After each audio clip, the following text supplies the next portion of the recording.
إنها دولة الصومالية وأنا محمد عبد الله فرماجو هرت وركا يا أخبارها آدو لما أنا سعون لبضن مع الموضوع محاضرات كي أدركتين يا مؤتمر كان يشروينها دينيد أيام كو مشغول سنين أنا يرجع كلاتو وذاتها علمها ماشي رجوي لكن وركان حلي صوت دولي أو سي كوبن لوتو سي أو إن مدحوينه دلك هي جمهورية هي أستانتا الصوماليات laga keenayo mooshin leeyahay la rido waa war aan la qaadan karin meeshii wax laga bilaabi jirayna maaha meeshii wax laga sixi jirayna maaha Soomaaliya muddo dheer bay waxay ku soo jirtay dhibaatooyin iyo rafaad oo dawladnimadeennii ay aad iyo aad hoos ugu dhacday adduunka magaceennuna hoos aaday waxaa hadda muuqanayay ififaale fiican oo intii cabaar ahba soo socday oo inaynu dib ugu soo noqonayno khariidada adduunka iyo maabka adduunka iyo kaalinta aynu ku lahayn adduunka hadeenu nahay ummadda Soomaaliyeed iyo dawladnimada Soomaaliyeed iyadoo halka u socota waxa la rabaa wixii dhaliila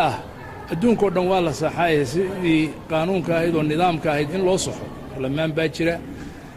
waxa jira in waxyaalaha la isla iskarayo ama la isla falanqeeyo haddii dawladdu ay wax ku qaldanto barlamaanku wuxuu joogaa inuu saxo laakiin inuu dawladnimada oo dhan khalkhal geliyo uma socoto mana aha sidii wax loo sixi jiray haddii dawladdu heshiisii qalada ay gashay haddii waxyaalo mucayyana oo qalada ay gashay oo gaf laga sheeganayo ama gaabis laga tirsanayo waa in la saxaa wixiina la soo proof gareeyaa inta la soo cadeeyo oo bayanada la keeno oo burhaanta la keeno waa waxa loo sameeyay barlamaanada laakiin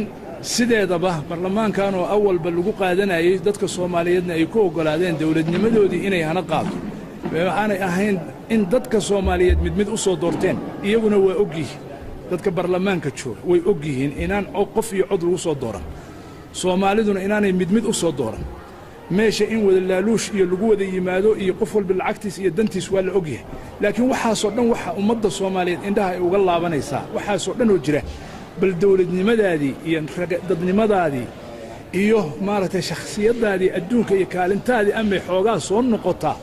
oo adduunka inagu gudaha waxaan doonaa aan isku ahanay adduunka aan noqonaa la yiraahdo dadkii Soomaaliyeed waa taa dawladnimadoodii waa taa madaxdoodii astaantoodii waa ka calankoodii waa kaas intaas way waxa dadka Soomaaliyeed ay u sabrayeen waxa soo dhan ugu sabrayeen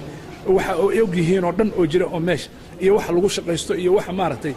ka jira marka in haddana wixii la yiraahdo dib ha loo celiyo wax oo dhan la isla dumi oo guriga madaxiisa nin dantiisa waayay ama maaragtay jago waayay ama contract waayay ama maaragtay qandaraas waayay ama maaragtay dawladda shisheeye iyo dad shisheeye ay maaragtay soo maalgeliyaan waxaas in lagu shaqaysto oo ummadda Soomaaliyeed mustaqbalkeeda 1500 oo dhalinyaro ah baa halkan fadhiyay maanta qaacadahan fadhiyay mid walba wuxuu jecel yahay dhulkiisa inuu wax ka noqdo dalkiisa uu ayuu jecel yahay haddii dalkiisii maalin walba lugta lagu dhagan yahay oo aan la rabin dawladnimada inay u hana qaado oo sharafi u hana qaado oo ummad is ixtiraamta oo kala dambaysa ay aanu lahayn haddii saas la rabo sawirka in loo sawiro maalin walba xagee bay mustaqbalkoodu aadayaan dadkan iyo inta la mid ah oo Yurub iyo Mareykan iyo meel walba daadsan iyo Carabaha daadsan laga soo caynay xagee bay aadayaan annagoo dhan baa waxaanu hiyi u qabnaa dalkayaga inaanu si nabada u tagno oo aanu u joogno inta dawladda lagala shaqeyn lahaa dawlad walba qalad way leedahay laakiin waa in lagala shaqeeyaa wanaaga waa in lagala shaqeeyaa horumarka waa in la is ixtiraamaa waa in la is qadariyaa midda kale dadkan hadda waxaan doonaya inay dumiyaan iyagu doonaya kursi kaliya uu ka lumay kuwa horay u soo qabtay iyo kuwa aan horay u soo qabanba kuwa horay u soo qabtay oo horay u soo maray kuraasta iyo kuwa aan u soo marinba oo uu kursi ka lumay oo madaxooda dhan aan ummad Soomaaliyeed ku jirin oo aan dan Soomaaliyeed ku jirin oo aan ummadda baaba'aysa oo dalkeeda iyo meel walba ku balan bashay aanay u muuqan ay u muuqato kaliya isagu see kursi ku helaa isagu see jaga ku helaa reerihiisa iyo caruurihiisana meelaha iyo dalalka kala geystay oo aan ognahay oo la socono oo guryaha ka qaata dawladaha kale iyo dadka kale ay guryo u dajiyeen oo filooyin u dajiyeen oo qusuur ay u dajiyeen